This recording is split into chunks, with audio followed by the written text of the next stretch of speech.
Qu'y a-t-il de si important pour qu'on ait besoin d'une réunion officielle? Je voulais discuter de la mise à niveau du système pour l'équipe de vente en ligne. Plus particulièrement de l'approche qui a été prise pour réaliser les mandats. Oh, on t'en a parlé, hein? Pas étonnant. Si je comprends bien, les étapes que vous avez suivies n'étaient pas conformes au processus convenu avec l'équipe. Cela a causé de la confusion et a contribué à ce que le projet prenne du retard.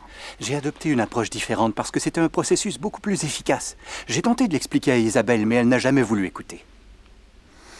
Ce qui me préoccupe, c'est que vous n'avez pas suivi le processus sur lequel vous vous étiez tous entendus. Que peux-tu me dire là-dessus? Laisse-moi deviner. Isabelle t'a dit que je n'aimais pas sa façon de mettre le système à niveau, c'est bien ça? Je n'ai pas le droit à une J'ai opinion? demandé à Isabelle une mise à jour, elle m'a fait part de ses soucis. La question ici est que tu n'as pas respecté la décision de l'équipe ou la direction du chef de projet.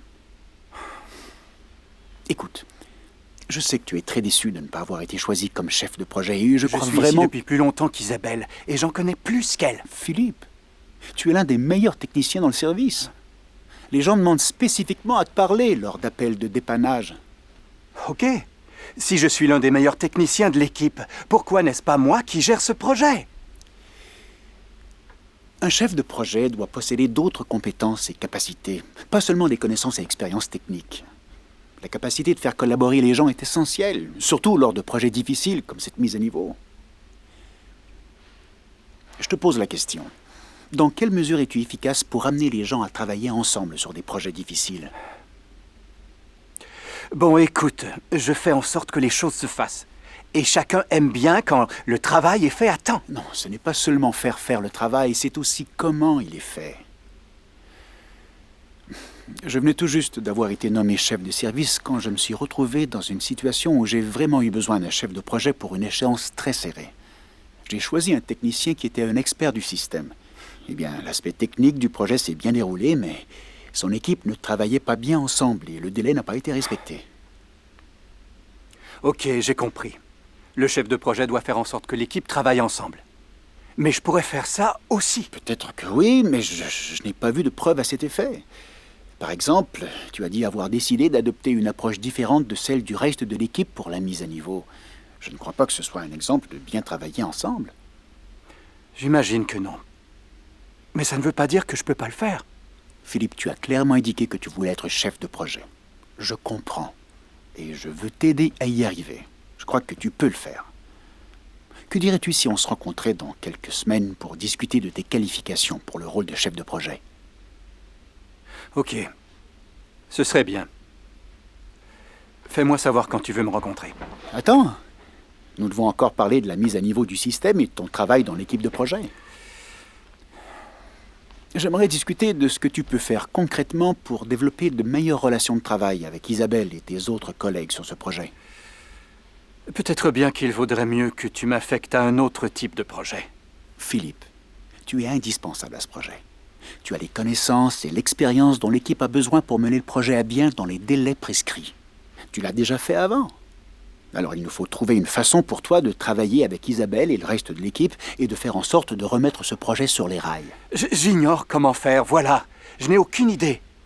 Parfois, les gens n'arrivent pas à s'entendre. On ne peut vraiment pas régler ça. Je sais que ce n'est pas facile.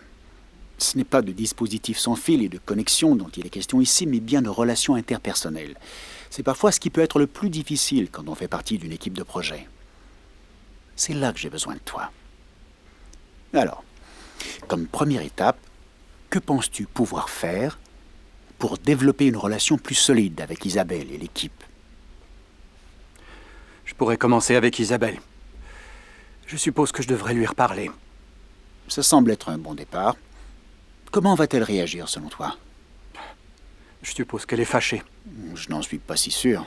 Elle a gros à perdre avec ce projet.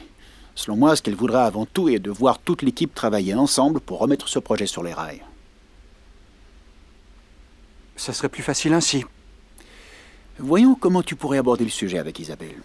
Quand tu demanderas à lui parler, comment décriras-tu la raison de cette rencontre? Alors, quelles seront tes prochaines étapes? Je discuterai avec Isabelle de la façon de travailler ensemble pour remettre le projet sur les rails. Et quand pourras-tu la rencontrer? L'équipe de projet se réunit demain après-midi. Il serait préférable que je lui parle avant ça. Bien. Entre-temps, je pourrais informer Isabelle de notre discussion si tu crois que ça peut aider. Non, ça va aller. Eh ben oui, ça pourrait aider. Ok. Je vais lui en parler cet après-midi. Et je te verrai après la réunion de demain pour voir comment ça s'est passé. D'accord? Oui, d'accord. Écoute, Philippe, tu as une bonne approche pour travailler avec Isabelle et l'équipe, et ils ont besoin de ton aide pour mener à bien ce projet dans un délai aussi serré. Je vais faire ce que je peux. Très bien. J'apprécie vraiment. Alors, passons à autre chose.